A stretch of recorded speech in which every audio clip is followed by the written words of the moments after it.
ఇది Ola roadster X plus 4.5 kWh battery pack తో వచ్చే బండి. దీంట్లో ఐడిసి క్లెయిమ్ రేంజ్ 252 కిలోమీటర్స్. ఇప్పుడు మన దగ్గర 73% ఆఫ్ ఛార్జ్ ఉంది.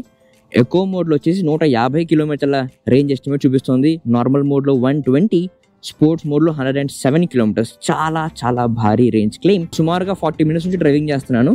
And seat comfort, ride comfort చాలా చాలా బాగుంది. దీంట్లో ఫస్ట్ విషయం అబ్జర్వ్ వచ్చేసి ఇందులో మీకు రేర్ బ్రేక్ లివర్ రాదు.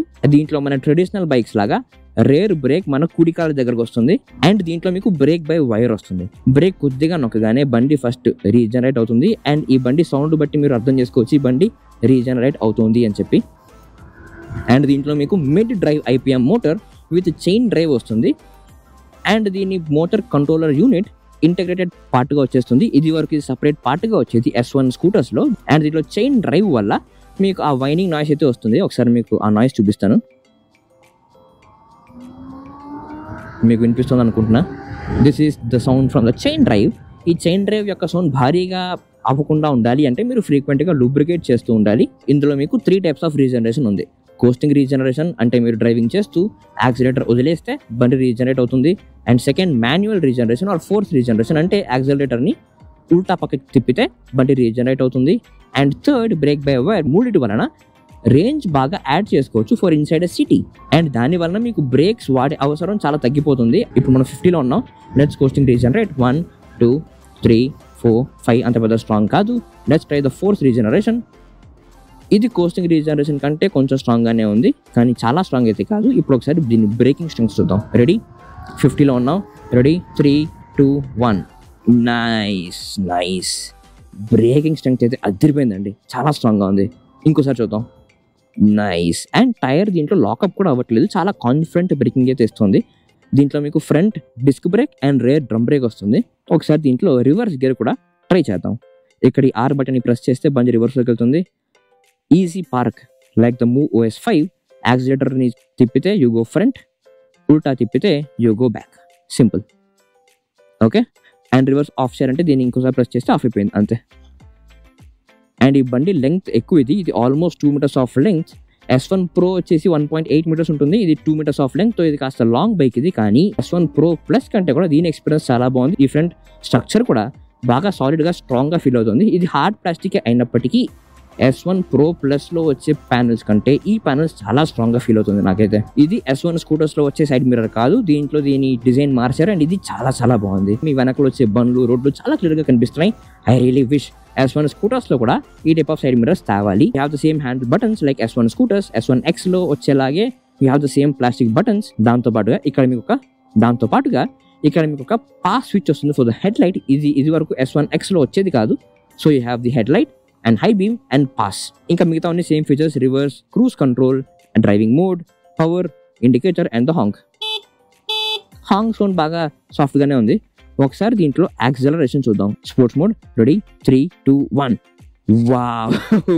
25 30 35 40 45 50 రియలైజ్ అయ్యే లోపే 60కి వెళ్ళిపోయాం మనం. దీంట్లో మీకు 58 Nm ఆఫ్ టార్క్ వస్తుంది. And company claims that 0 to 40 kmph కేవలం 2.7 సెకండ్స్లో చేరుకోవచ్చు అని, ఇంకా 0 to 60 kmph కేవలం 4.7 సెకండ్స్లో చేరుకోవచ్చు అని చెప్పి. ఇంకోసారి ఇక్కడ నుంచి యాక్సిలేట్ చేద్దాం. ఖాళీ రోడ్ ఇది, స్ట్రైట్గా ఉంది. రెడీ? 3 2 1. Wow wow wow. 25 30 35 45 50 60 70 అద్దరింది. యాక్సిలరేషన్ చాలా చాలా చాలా చాలా బాగుంది. ఇంట్లో 90 దాకా చేరుకోగలిగాం. ఈ రోడ్ బాగా చిన్నది అవడం వలన టాప్ స్పీడ్ మనం ట్రై చేయలేకపోయాం, కానీ అతి త్వరలో రేంజ్ టెస్ట్ చేస్తాం. అసలు రేంజ్ ఎంతో చూడడానికి ఆ రేంజ్ టెస్ట్ లో హైవే మీద ఖచ్చితంగా టాప్ స్పీడ్ ట్రై చేస్తాం. ఇక్కడ యాక్చువల్లీ ఒక బ్యాడ్ ప్యాచ్ ఆఫ్ రోడ్ ఉంది, ఒకసారి దాంట్లో ట్రై చేద్దాం. కంకర్రాల రోడ్ లో కూడా దీని రైడ్ కంఫర్ట్ చాలా బాగుంది, బాగా కంఫర్టబుల్ గా ఉంది. ట్రాక్షన్ అయితే బాగానే ఉంది, అంటే బెస్ట్ కాదు కానీ ట్రాక్షన్ చాలా చాలా బాగుంది. ఈ కంకర్రాల రోడ్ మీద మనం ఎంత ఎక్స్పెక్ట్ చేస్తాం, కానీ కంట్రోల్ అయితే ఉంది. అండ్ దీంట్లో రీజనరేషన్ ఉన్నందున బ్రేక్ వాడే అవసరం చాలా తక్కువ ఉంది. ఒకసారి ఇదే రోడ్లో తిప్పి చూద్దాం. And we have reverse gear anyway. Easy park. Yes. బాగానే ఉందండి. టైర్ స్కిడ్ అవడం అలా ఏమీ అనిపించట్లేదు. ఇన్ఫాక్ట్ ఇటువంటి రోడ్లో S1 Pro Plusలో నేను వెళ్ళినప్పుడు ఇబ్బందిగా అనిపించింది. వీపు తెగ నొప్పి పెట్టేసింది. దీంట్లో సీట్ కంఫర్ట్ చాలా బాగుంది. I'm very impressed with the seat comfort. And దీంట్లో మీకు ఈ 4.3 inch LCD డిస్ప్లే వస్తుంది. అండ్ దీంట్లో మీకు కలర్ డిస్ప్లే వస్తుంది. అంటే బేసిక్గా కలర్స్ దీంట్లో అంత పెద్ద చూపించేంత ఇన్ఫర్మేషన్ లేదు, కానీ 3 విషయాలకు మాత్రం ఉపయోగపడుతుంది. ఒకటి, ఇండికేటర్ వాడితే ఇది గ్రీన్ కలర్ చూపిస్తుంది, అండ్ రివర్స్ ఆన్లో ఉంటే ఇది బ్లూ కలర్ చూపిస్తుంది, స్టాండ్ వేస్తే చూపిస్తుంది రెడ్ కలర్లో. అంతే, సింపుల్. ఇంకా దీంట్లో మీకు పాస్కోడ్ రాదు, కీ ఫాబ్ రాదు, ఒక ఫిజికల్ కీ, అండ్ ఈ కీ డిజైన్ కూడా మారింది ఫ్రమ్ S1X. ఇది బాగుంది, ఇది బాగా స్టైలిష్గా ఉంది. And there is charging socket, press చేస్తే ఓపెన్ అయిపోతుంది, సింపుల్. ఇప్పుడు దీంట్లో రైడ్ కాకుండా మిగతావి చాలా చాలా విషయాలు ఉన్నాయి. ఒకసారి మనం వాటి గురించి మాట్లాడదాం. చాలు. బండిలో నాకు బాగా నచ్చింది సీట్ కంఫర్ట్. ఇందులోని సీట్స్ S1 స్కూటర్స్తో పోలిస్తే బాగా కన్వీనియంట్గా ఉంది. సీట్స్ అప్డేట్ చేసి ఇప్పుడు కొంచెం సాఫ్ట్ చేశారు, దాంతో మీకు కంఫర్టబుల్ రైడ్ వస్తుంది. At the same time roads బాగాలేకపోయినా, ఇన్ఫాక్ట్ నేను స్పోర్ట్స్ మోడ్ యాక్సిలేట్ చేసినప్పుడు రోడ్లే లేని కంకరాల రోడ్లో డ్రైవింగ్ చేసినప్పుడు కూడా చాలా మంచి ride comfort, confident ride and handling అయితే వచ్చింది. దానికని చెప్పి 2 రీజన్స్ ఉన్నాయి. ఒకటి సీట్, అండ్ సెకండ్ దీని సస్పెన్షన్. దీంట్లో మీకు ఫ్రంట్ టెలిస్కోపిక్ సస్పెన్షన్ వస్తుంది with travel of 130 mm. Rear లో మీకు అడ్జస్టబుల్ డ్యూయల్ షాక్ సస్పెన్షన్ వస్తుంది. వీటి కాంబినేషన్ చాలా చాలా బాగుంది, చాలా కన్వీనియంట్ రైడ్ అయితే ఇచ్చింది. పోస్టర్ చూస్తే కనుక, దీని స్టాండ్స్ చూస్తే కనుక ఇట్ ఈస్ వెరీ కన్వీనియంట్. అటు స్పోర్టీ స్టాండ్స్ కాదు, at the same time cruiser stands కాదు, కానీ చాలా కన్వీనియంట్ గా ఉంది. ఒక half an hour 40 minutes of driving తర్వాత కూడా నాకు ఇంకా చేయాలి అని చెప్పి ఆ కోరిక అయితే వచ్చింది. సో బేసిక్గా మీకు దీంట్లో 3 డ్రైవింగ్ మోడ్స్ వస్తాయి, eco, normal and sports mode. Sports మోడ్లో పీక్ మోటార్ పవర్ వచ్చేసి 11 kW with mid drive IPM motor with chain drive. దీని వలన మీకు ఒక వైనింగ్ సౌండ్ అయితే వస్తుంది. ఆ సౌండ్ని కంట్రోల్లో ఉంచుకోవాలి అంటే మీరు ఫ్రీక్వెంట్గా దీన్ని లూబ్రికేట్ చేస్తూ ఉండాలి. లూబ్రికేషన్ చేస్తే బాగుంటుంది. అండ్ దీంట్లో మీకు చైన్ S1 స్కూటర్స్తో పోలిస్తే కొంచెం ఎక్స్పోజర్గా ఉంటుంది, ఇబ్బంది కాదు, కానీ లూబ్రికేట్ చేయడం చాలా ఈజీ. చైన్ కాబట్టి అంత ఈజీగా తగదు. అండ్ సెకండ్ది మాత్రం ఇందులో మీకు బ్రేక్ బై వైర్ వస్తుంది.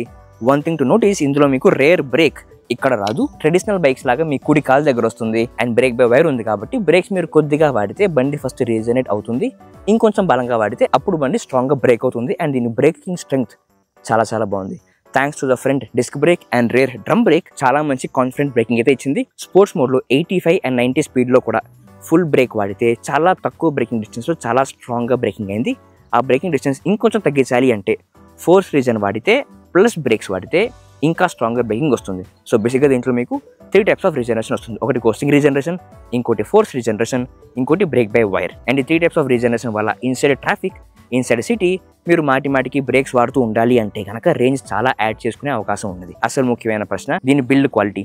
ఇన్ఫాక్ట్ దీంట్లో మీకు చూస్తే కనుక అక్కడ ఇక్కడ హార్డ్ ప్లాస్టిక్ అయితే ఉంది, హార్డ్ ప్లాస్టిక్ ఉంది ఖచ్చితంగా, కానీ ప్యానల్ గ్యాప్స్ లేవు. ఉండే ప్యానల్స్ కూడా చాలా స్ట్రాంగ్గా ఉన్నాయి. చాలా కాన్ఫిడెంట్ బిల్డ్ క్వాలిటీ అయితే నాకు ఫీల్ అవుతుంది. ఇన్ఫాక్ట్ S1 స్కూటర్స్తో పోలిస్తే దీని బిల్డ్ చాలా చాలా ఇంప్రెసివ్గా ఉంది. I'm impressed. ఫుట్ ప్యాక్స్ కూడా both for the rider and for the pillion S1 స్కూటర్స్తో పోలిస్తే ఇది చాలా చాలా బాగుంది. ఫైనల్లీ ఓలా అప్డేట్ చేశారు, ఇది బాగా స్ట్రాంగ్గా అండ్ సాలిడ్గా ఉంది. యాజ్ అ పిలియన్ కూడా మీకు బ్యాక్ సైడ్ కూర్చున్నప్పుడు రోడ్ బాగాలేకపోయినా మీకు ఒక కాన్ఫిడెంట్ నీ సపోర్ట్ అయితే వస్తుంది, both for the pillion and for the rider. And దీని సైడ్ స్టాండ్ కూడా S1 స్కూటర్స్లో ఎంత వీక్గా ఉందో మనందరికీ తెలుసు. దీంట్లో బాగా స్ట్రాంగ్ చేశారు, solid and metal side stand తెచ్చారు. ఇంకా తర్వాత దీని హ్యాండిల్ బటన్స్, ఇందులో మీకు S1X అండ్ X+ లాగానే ప్లాస్టిక్ బటన్స్ తెచ్చారు. S1 Pro లాగా రబ్బరీ స్క్విషీ బటన్స్ తేలేదు. Thank you for that. ఈ బటన్స్ బాగా రెస్పాన్సివ్గా ఉంది అండ్ మంచి సాలిడ్ ప్రెస్సింగ్ అయితే ఇస్తుంది. హార్డ్ ప్లాస్టిక్ ఇది, ప్లాస్టిక్ అయితే అంత స్ట్రాంగ్ కాదు, కానీ ఆ రబ్బరీ స్క్విషీతో పోలిస్తే చాలా చాలా బాగుంది. ఇందులో మీకు ఎక్స్ట్రా ఒక ఫీచర్ వస్తుంది S1 స్కూటర్స్లో రానిది, ఏంటంటే హెడ్ లైట్ డిమ్ అండ్ డిప్తో పాటు పాస్ కూడా వస్తుంది, which is quite handy. And controls అన్ని same. You have reverse, cruise, driving modes, on and off, honk, indicator and head lamp, simple.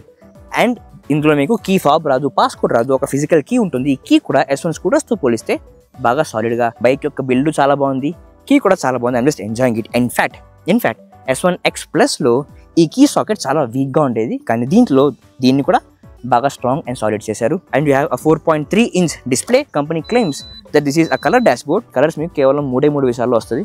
ఒకటి స్టాండ్ వేసినప్పుడు, 2 ఇండికేటర్ వేసినప్పుడు, లేదా మీరు రివర్స్ గేర్ వేసినప్పుడు. అంతకు మించి మిగతా అన్ని కూడా black and white. And black and white కూడా సరిపోద్ది, ఎందుకంటే ఇంట్లో ఇన్ఫర్మేషన్ చాలా తక్కువ.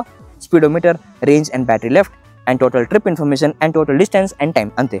Small and simple dash board. ఇంకా మీకు ఫ్రంట్లో a very unique LED head lamp వస్తుంది. And you have indicators here. ఇంకా rear side you have indicators here. ఇప్పుడు ఈ బండి 1.1 lakh ఆఫ్ ఎక్స్షోరూమ్ ప్రైస్లో వస్తూ IDC range of 252 kilometers claim చేస్తుంది. అండ్ ప్రస్తుతం 67% ఆఫ్ ఛార్జ్లో 110 kilometerల రేంజ్ క్లెయిమ్ చేస్తుంది. అండ్ ఈ బండి మీరు కొంటే కనుక 3 years and 50,000 kilometers of warranty వస్తుంది. అండ్ ఆఫ్ కోర్స్ దాన్ని మీరు ఎక్స్టెండ్ చేసుకోవచ్చు to 8 years, I mean the battery warranty. And 252 kilometers of IDC range and 110 kilometerలు at 66% is very huge claim. అసలు రేంజ్ ఎంత వస్తుందో మనం అది త్వరలో రేంజ్ టెస్ట్ చేస్తాం. రేంజ్ టెస్ట్ నేను ఏ విషయాలు ట్రై చేయాలో మీకు ఏమైనా క్వైరీస్ ఉంటే మీరు కమెంట్స్ లో మాకు తెలియజేయండి. అండ్ ఈ బైక్ గురించి మీకు అనిపించిందో మీరు కమెంట్స్ లో మాకు తెలియజేయండి.